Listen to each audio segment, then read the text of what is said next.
பக்கமா ஒரு இன்டர்வியூ பார்த்தேன். பாஸ்கி அவர்கள் வந்து ஒரு இன்டர்வியூ குடுத்திருந்தாரு. அந்த மொட்டை பாஸ்கி இருக்கார்ல அவரு.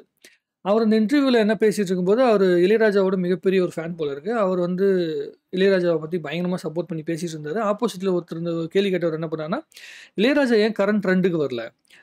இப்போ வந்து அனிருத் அது மாரியான சில மியூசிக் டைரக்டர் வரும்போது, அவங்களுடைய ட்ரெண்டுக்கு வந்து அவர் ஏன் வரல? அவர் வந்து என்னதான் வந்து பாட்டு வந்து விடுதலை படத்துல வந்து பாட்டு போட்டிருந்தா கூட, அது கூட 90ஸ் பாட்டு மாரி தான் இருக்கே தவிர வந்து, இந்த காலத்து ஜெனரேஷனுக்கு தகுந்த மாரி பாடலா வரலையே! அப்படிங்கிற மாதிரிலாம் கேட்கும்போது அவர் சொன்னாரு. பாஸ்கி அவர்கள் சொன்னாரு. அதுக்கு உண்டான ரீசன் சொன்னாரு. இளையராஜா மாறாம இருக்கனால தான் அவர் இளையராஜாவா இருக்காரு. இப்ப கரண்ட் ட்ரெண்டுக்கு மாரி மாறிட்டான்னா பாத்தியா, இளையராஜாவே மாற வச்சுட்டாங்க இந்த பசங்க அப்படின்னு தான் பேசுவாங்களே தவிர, இளையராஜாவுடைய அந்த ஒரிஜினாலிட்டிய வந்து யாருமே பேச மாட்டாங்க அப்படிங்கிற மாரி சொல்லியிருந்தாரு. அது ஒரு விதத்துல உண்மையும் கூட. எனக்கு இத பார்க்கும்போது எனக்கு டக்குனு என்ன ஞாபகம் வந்தா, இசை படத்துல வர சத்யராஜ் சாரோட கேரக்டர். அப்படியே நீங்க எடுத்துக்காதீங்க. உடனே சொன்னோம்னா அங்க போய் நின்றாதீங்க. அது எப்படின்னா, நான் இலக்கணத்த புடிச்சு, புடிச்சு பழசாயிட்டேன். மத்தவங்கலாம் இலக்கணத்த உடைச்சு, உடைச்சு புதுசாயிட்டாங்க அப்படிங்கிற மாதிரி. இப்ப வந்து நம்ம என்ன பண்றோம், இப்போ உதாரணத்துக்கு இந்தியன் 2 படத்தோட பாட்டு எடுத்துக்கலாம். அந்த தாத்தா வராரு அப்படிங்கிற பாட்ட வந்து முதல்ல மீம் கண்டென்ட்டா போட்டு கிண்டல் பண்றாய்ங்க. இப்ப அது எனக்கு வைப் ஆகுதுன்றாய்ங்க. ஸோ இப்ப இருக்கிற இந்த வேகமா போயிட்டு இருக்கிற ஜெனரேஷனுக்கு என்னன்னா, இன்ஸ்டன்ட் ஹிட் மட்டும் தான்.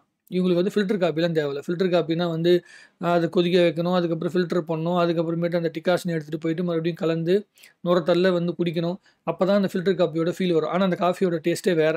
ஆனா இன்ஸ்டன்ட் காஃபி வந்து உடனே கிடைச்சிரும். பால காய்ச்சினோனே உடனே எடுத்து ஊத்தி உடனே குடிச்சிடலாம். ஸோ அந்த நேரத்துக்கு நல்லா இருக்குமே தவிர, அந்த ஃபில்டர் காப்பி மாரி ரொம்ப நேரத்துக்கு மைண்ட்ல நிக்காது. இந்த கும்பகோணம் டிகிரி காஃபி, அப்புறம் என்ன நரசூஸ் காஃபி இதெல்லாம் ஏன் ஃபேமஸ் ஆச்சு அப்டின்னா, அந்த ஃபில்டர் காஃபியோட அந்த அந்த ஃப்ளேவர் அப்டின்னு ஒண்ணு இருக்குல்ல. இளையராஜா சார் வந்து ஃபில்டர் காஃபி மாரி. அனிருத்லாம் வந்து பார்த்தீங்கன்னா, இன்ஸ்டன்ட் காஃபி மாரி. எல்லாத்து வீட்லயும் ரூ. 2 பாக்கெட் மாரி தான் வந்து பார்த்தீங்கன்னா, அனிருத் வந்து இருக்க முடியும். ஆனா, இளையராஜா சார் வந்து ஒரு பெரிய பாக்கெட் வாங்கி, அத வாங்கி போட்டு கொதிக்க வச்சு குடிக்கிற மாரி. ஸோ உதாரணத்துக்கு சொல்லணும்னா. ஸோ காலத்துக்கு நிக்கிறது ஃபில்டர் காஃபியோட டேஸ்ட் தான் நிக்கும். எங்க வேணாலும் நீங்க போங்க. அடையார் ஆனந்தபவன் போயிருங்க, சரவண பவன் போயிருங்க, ஏன் நார்மல் ஹோட்டல்ல போயிருங்க, கும்பகோணம் டிகிரி காஃபி ஹோட்டல்ல போயிருங்க, ஆலப்படியான் கருப்பட்டி காப்பி வரைக்கும் போயிருங்க. எல்லாமே அந்த ஃப்ளேவர் இருக்கிற விஷயங்கள் தான் நிக்கும். இளையராஜா வந்து ஒரு ஃப்ளேவர் மாரி. இவங்க வந்து பார்த்தீங்கன்னா, ஃப்ரைட் ரைஸ் மாரி. டக்கு டக்கு டக்குன்னு அப்படியே அர்ஜென்ட்ல போட்டு பயங்கரமா ஹிட் குடுத்துருவாங்க. ஆனா, அதுக்கப்புறமேட்டு படம் முடிஞ்சு, படம் ஓடி முடிச்சதுக்கு அப்புறமேட்டு நம்பளே அத ரிப்பீட்டட்ல கேட்க மாட்டோம். என்னைக்காவது ஒரு நாள் அந்த ஃபீல் வரணும் அப்படின்னு சொல்லி ஆசைப்படுறப்ப மட்டும் தான் கேட்போம். ஆனா, இளையராஜா சாருடைய பாடல்கள் இருக்குல்ல, அது எல்லாமே எப்ப கேட்டாலுமே அந்த உணர்வை குடுக்கும். எப்படின்னா, ஏன்னா அவ்வளவு தூரம் லைவ் இன்ஸ்ட்ருமெண்ட்ல அந்த லைவியான ஒரு ஃபீலிங்ல வந்து இளையராஜா சார் வந்து ஒர்க் பண்ணியிருக்காரு, அந்த டைம்லலாம். அதாவது இசைய தவிர வேற எத பத்தியுமே யோசிக்காமல் வேலை செஞ்ச ஒரு மனிதனால் மட்டும் தான் அப்படிப்பட்ட பாட்ட வந்து குடுக்க முடியும். இப்ப எல்லாமே கமர்ஷியலைஸ் ஆயிருச்சு. உடனே ஹிட் ஆவணும், இன்ஸ்டன்ட் ஹிட் ஆவணும், வைரல் ஹிட் ஆவணும். அப்படின்னு சொல்லி வந்து ஹிட், வைரல், வைரல் அப்படிங்கிற அந்த விஷயத்த மட்டுமே டார்கெட் பண்ணி ஓடிட்டு இருக்கனால தான், இப்ப வந்து பாடல்கள் எல்லாமே ஃபாஸ்ட் ஃபுட் மாதிரி ஆயிப்போச்சு. அந்த இடத்துல வந்து இளையராஜா சார் வந்து இந்த மாரி ஃபாஸ்ட் ஃபுட் மாரி ஒண்ணு குக் பண்ணி குடுங்க அப்படின்னு சொல்லி கேட்டீங்கன்னா பண்ண முடியாது. அவர் அந்த மாரி மைண்ட் செட்ல பண்றவரு கிடையாது. ஒரு சிச்சுவேஷன் சொல்லிட்டீங்கன்னா, சரஸ்வதி தேவி எனக்கு என்ன குடுக்குறாரோ, அதத்தான் வந்து மியூசிக்கா குடுப்பேன். அப்படிங்கிறதான் இளையராஜா சார். எத்தனை டியூன் வேணா கேளு நான் குடுக்குறேன். ஆனா, என்னோட ஸ்டைல்ல குடுக்குறேன். மத்தவங்களோட ஸ்டைல்ல என்ன பண்ண சொல்லி கேட்காத. என்னோட பாட்டே ரிப்பீட் பண்ணியும் கேட்காத. அப்படிங்கிற மனநிலையில தான் இளையராஜா சார் வந்து ஒர்க் பண்ணுவாரு.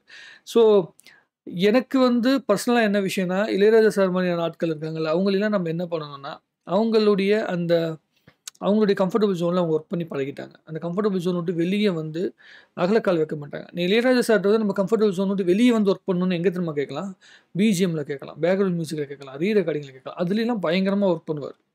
நான் அத உதாரணத்துக்கு சொல்லணும்னா, ஓநாய் மாட்டுக்குட்டின்னு ஒரு படம்.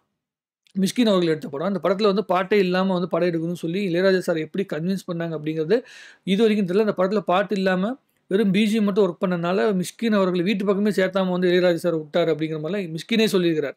அவ்வளவு கோவமா. இந்த படத்துல பாட்டு இல்லாம என்ன வெறும் மியூசிக் மட்டும் போட வச்சுட்டாங்க. ஆனா, எனக்கு தெரிஞ்ச வரைக்கும் இந்த ஜெனரேஷனுக்கு 100% வந்து புரிஞ்சு கொள்ற அளவிற்கு, உணரும் அளவுக்கு அற்புதமான ஒரு மியூசிக் பண்ண படம் வந்து ஓநாயும் மாட்டுக்குட்டியும். அத்தன பிஜிஎம்மும் அப்படி இருக்கும்.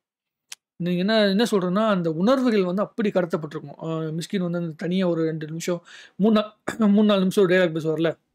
அந்த சீன்லாம் அப்படி அந்த ஃபீல வந்து கடத்தியிருப்பாரு. அவருகிட்ட எனக்கு தெரிஞ்ச வரைக்கும் இளையராஜா சாருடைய அந்த அவரு வந்து பாடல்கள் அப்படிங்கிற விஷயம் அவருக்கு வந்து ரொம்ப மனசுக்கு நெருக்கமானது. அந்த பாடல்கள் இல்லாம வெறும் மியூசிக் மூலமா மட்டுமே உணர்வுகளை கடத்தணும்னா, அவர கன்வின்ஸ் பண்ணணும். அழுத்தமாக கன்வின்ஸ் பண்ணணும். இந்த கதைக்கு பாடல்கள் தேவையில்லை அப்படிங்கிற ஒரு சூழ்நிலை வரும்போது, கண்டிப்பா அவர் வந்து பார்த்தீங்கன்னா, அத ஏத்துப்பார். ஆனா அந்த அளவுக்கு அவருகிட்ட போயி க்ளோஸ் ஆகுற அளவுக்கு வந்து அந்த கதைய அழுத்தமா வச்சிருக்கிற டைரக்டர் இப்ப இருக்காங்களாங்கிறது தான் இங்க கேள்விக்குறி.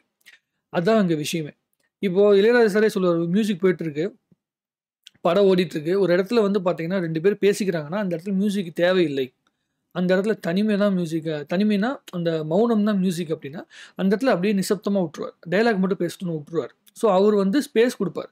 இந்த இடத்துல தேவைனா தான் நம்ம மியூசிக் பண்ணணும். நம்ம வேணும்னே போய் ஃபில் பண்ணக்கூடாது.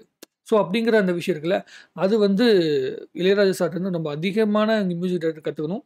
ஏன்னா, இப்ப இருக்கிற எல்லா படங்களுமே நீங்க கேப் விட்டு சைலன்ட்டா இருக்கிற இடமே இருக்காது.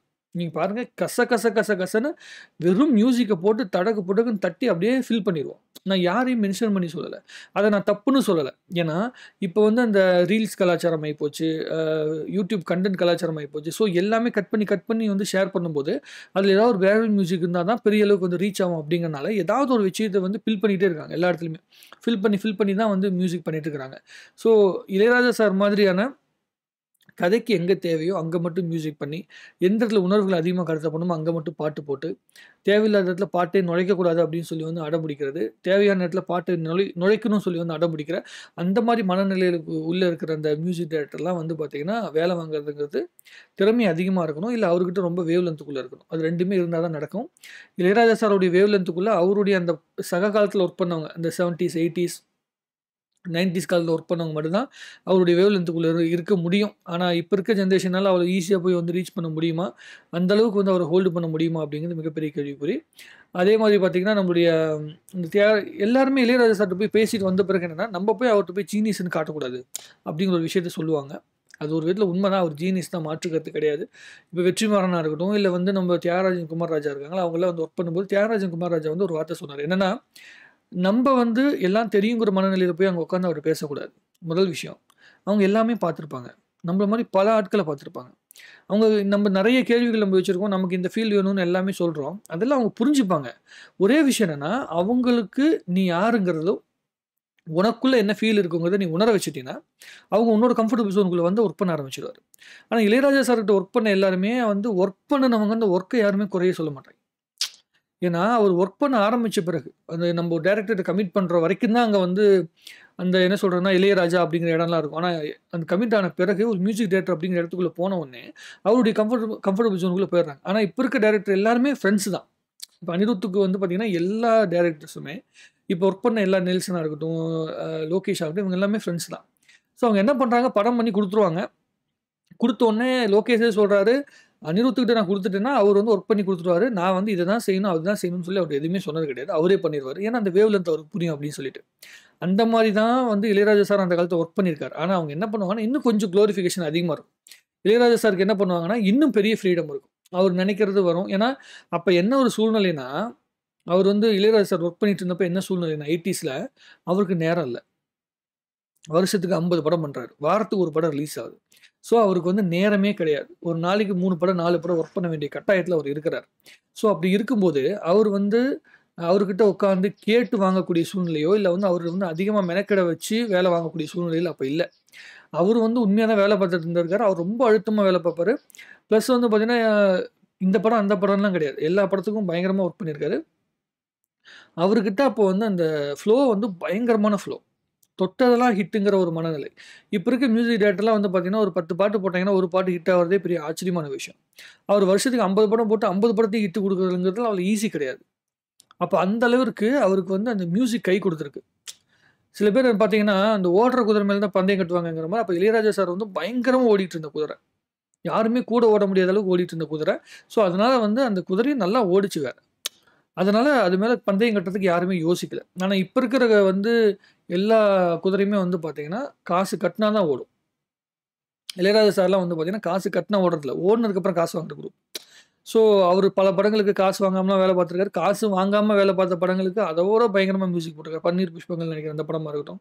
அப்புறம் பயணங்கள் முடிவதில்லைன்னு நெனைக்கிறேன். அந்த படங்களா இருக்கட்டும். இதுக்கெல்லாம் அதுக்கெல்லாம் அந்த பைசாவே பெருசா வாங்காமலாம் பல படங்களுக்கு ஒர்க் பண்ணி குடுத்துருக்காராம். ஸோ, அப்படி ஒர்க் பண்ணி குடுத்து, அதெல்லாம் வந்து வெளிய சொல்லிக்கல.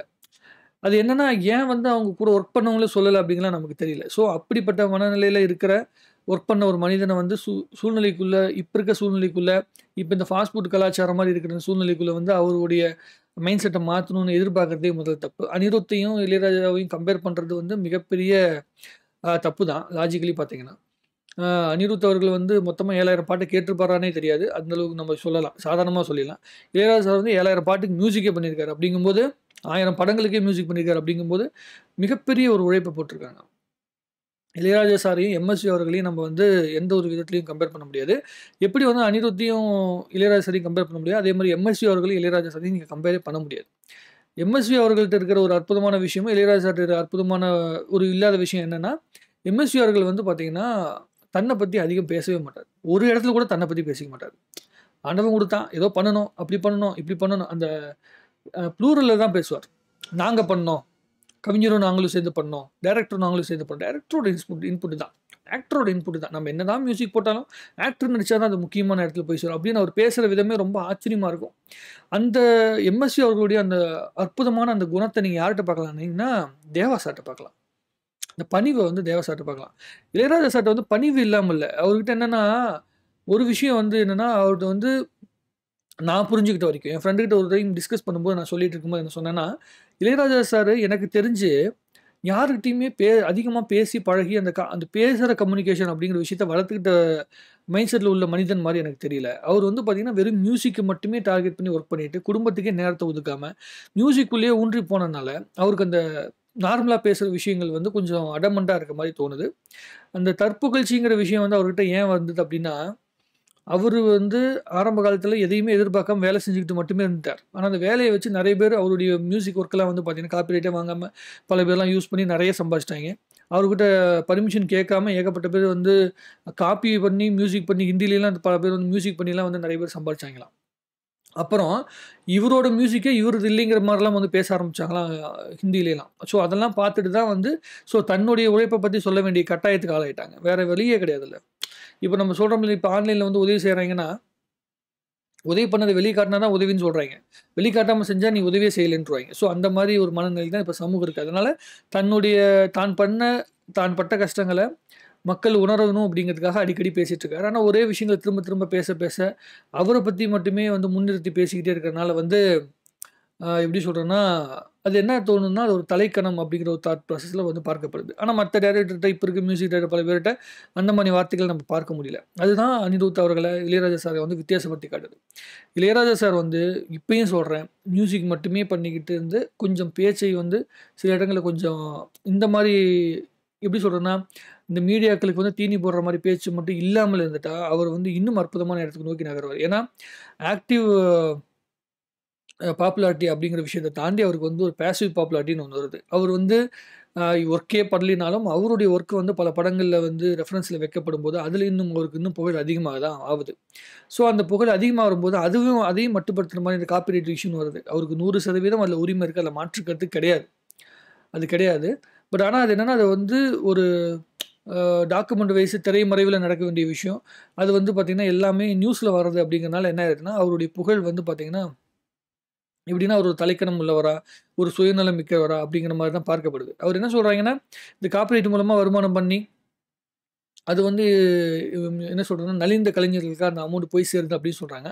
அப்படிப்பட்ட நலிந்த கலைஞர்கள் எத்தன பேர் அது மூலமா பலன் பெற்றாங்க? அவங்க எத்தன பேர் இன்டர்வியூ குடுத்தாங்க? அப்படிங்கிற விஷயத்த நீங்க கொஞ்சம் லிஸ்ட் அவுட் எடுத்து பார்த்தீங்கன்னா, அந்த மாரிலாம் ஒண்ணும் பெருசா இல்லை அப்படிங்கிறனால, இவருக்கு தான் எல்லா பணமும் போகுது அப்படிங்கிற மாரி ஒரு தோற்றம் தான் ஆன்லைனுக்குள்ள வருது. அதனால தான் இளையராஜா அவர்கள வந்து எவ்வளவுதான் அற்புதமான கலைஞரா இருந்தாலும், எவ்வளவுதான் அற்புதமான மனிதராக இருந்தாலும், அவர வந்து எப்படி சொல்றதுன்னா, இந்த மாரி ஒரு என்ன சுயநலம் மிக்க ஒரு மனிதராக சில இடங்கள்ல மட்டும் அவர பத்தி பேசிக்கும்போது மட்டுமே, தான் தான் எல்லாம் அப்படிங்கிற ஒரு மனநிலையில பேசுற மாரி ஒரு உணர்வு வருது.